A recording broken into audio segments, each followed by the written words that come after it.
Shalom, today's May 20th. We're in day 592 days of the war in Israel, and the pressure is on. Yediot Achronot shows tachat lachatz, under pressure. We're speaking here about the humanitarian aid program or plan. Hatochnit is the plan. Ha'iyumim mean the threats, and hakipaon means frozen. We're in a frozen state. We'll explain in a moment. So what is the plan? For the first time within months, trucks with humanitarian aid on them are going to enter Gaza and supply them humanitarian aid.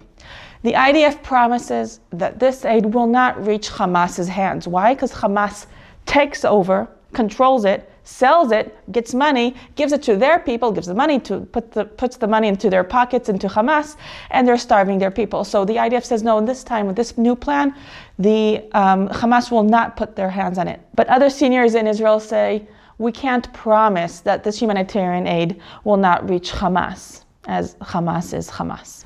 The threats, there are Western countries that are threatening not to support Israel in the war. They're calling to stop the war, and this is Great Britain, France, and Canada. And not only that, but US President Trump told Netanyahu of the possibility to abandon Israel, that the US will abandon Israel and not support Israel if we continue in this war in Gaza, as we are expanding the ground maneuver again in Gaza. Hakipaon, what is frozen? The talks in Qatar are frozen. The deal with the hostage deal seems frozen.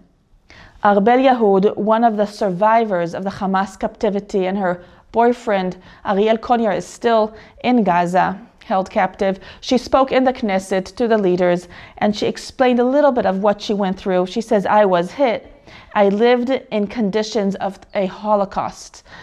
So she's trying to promote, this is all of the hostage families and many parts of the Israeli society are trying to increase the possibilities that the hostages come back home.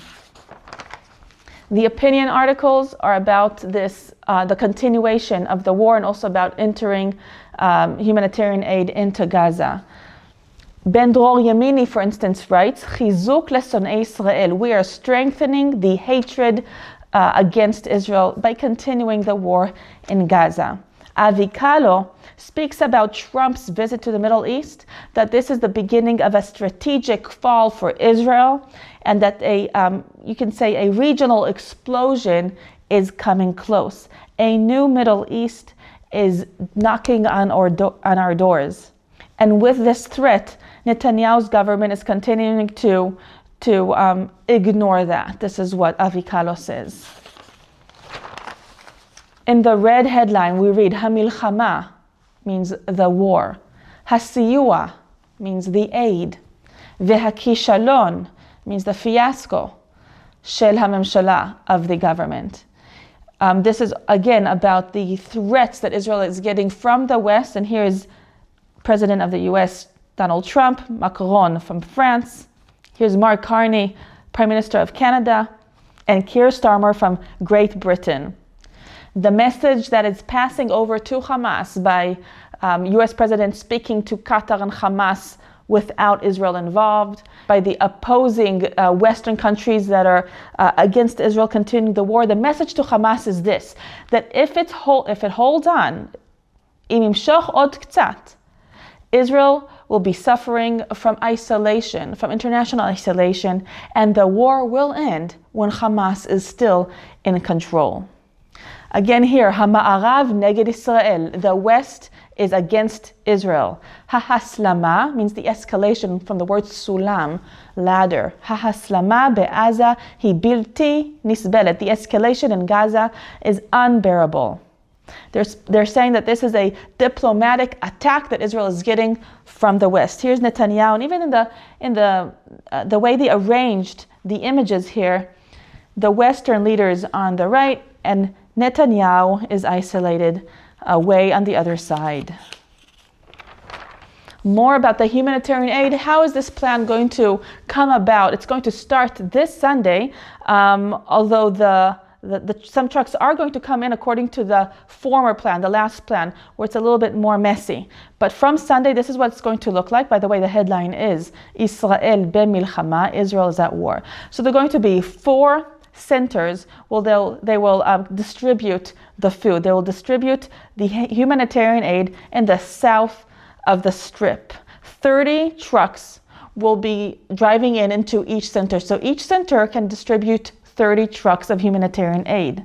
Hashita, the system, is that these will be well-supervised stations, and the packages are going to be closed, given to a family by the family's name. This is very different than the other plan. Every box or container that a family gets it's food for 1 week. It's food that will last them 1 whole week. Haluz, the schedule. These 4 stations will start working this coming Sunday. And in the near future, 4 more centers will open, 4 more stations where they'll distribute humanitarian aid from there. And what is the goal? Hamatara. What's the purpose? To move the Gaza population, to areas where you can share food in a בצורה בטוחה, in a safe way, in a supervised way, without the involvement of Hamas. So in this square here it says, כך תיראה חלוקת הסיוע. This is how the distribution of the aid is going to look like. I want to say that 4 centers, 4 stations is very little for the amount of people in Gaza. That's why they're going to add 4 more and perhaps even more after that. An opposing opinion is that while our hostages are starving to death in the tunnels, we are feeding Gaza, while Gaza is holding our hostages still. So that's an opposing opinion from the government. And who is going to distribute this humanitarian aid? It is not the IDF. The IDF is not going to be involved. It is going to be the GHF, the Gazan Humanitarian Fund. It is international with American soldiers, American experienced soldiers, fighter soldiers that are here they are. They're the ones that will distribute this. And the IDF soldiers will be available to do what they're supposed to do, which is protect Israel and fight Hamas. Lochatzim et Hamas, pressuring Hamas. So Israel is working stronger in Gaza now. Yesterday, Gaza citizens were called to evacuate Khan Yunis in the south just yesterday. The IDF spokesperson in Arabic said there's going to be an unprecedented attack on Khan Yunis. Go, leave, trying to save as many civilians as we can. The subtitle reads, Mivtza Merkavot Gidon Mitrachev. The operation called Gideon's Chariots is expanding. And here they're saying the IDF warned the Khan Yunis residents to leave and to stay safe because of the unprecedented attack. Hundreds demonstrated against Hamas. This is Gaza civilians. במקביל לתקיפות חיל האוויר, in parallel to the IDF Air Force attacks that lasted all day long. And IDF forces undercover, dressed as Palestinian women, killed Ahmad Sarhan that was holding in captivity Arbel Yahud that spoke in the Knesset.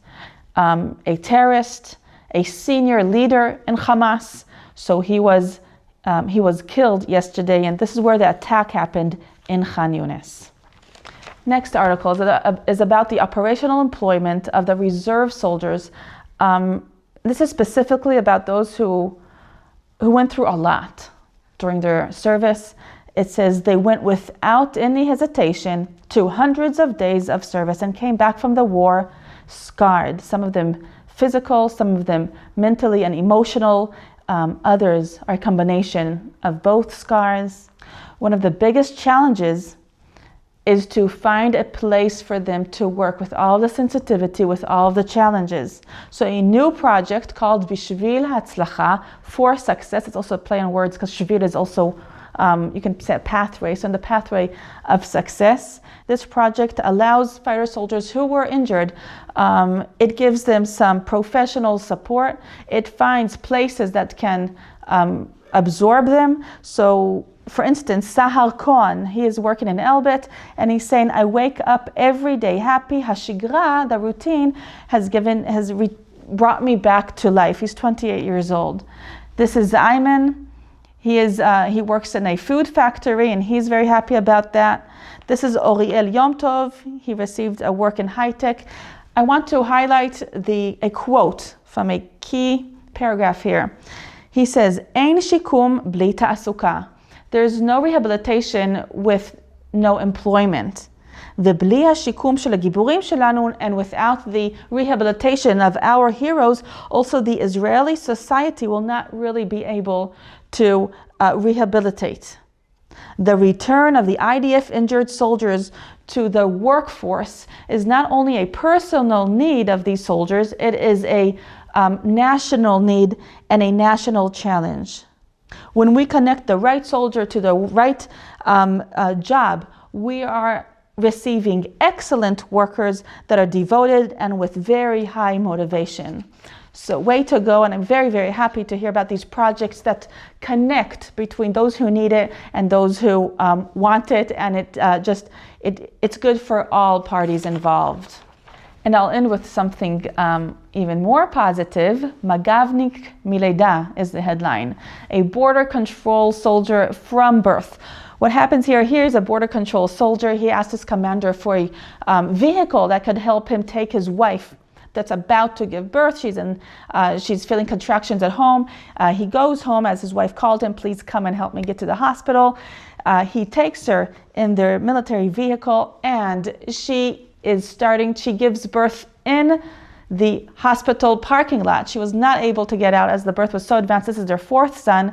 Rotem, the husband, says that they skipped all the nerve-wracking pre-birth stage of contractions, and they just went into the recovery room after that. Here in the parking lot, the medical personnel is creating a private birthing room right there in the parking lot with large sheets. So praise God, a new soldier, and the commanders of Rotem said that we will save your son a special spot in our force, in our unit.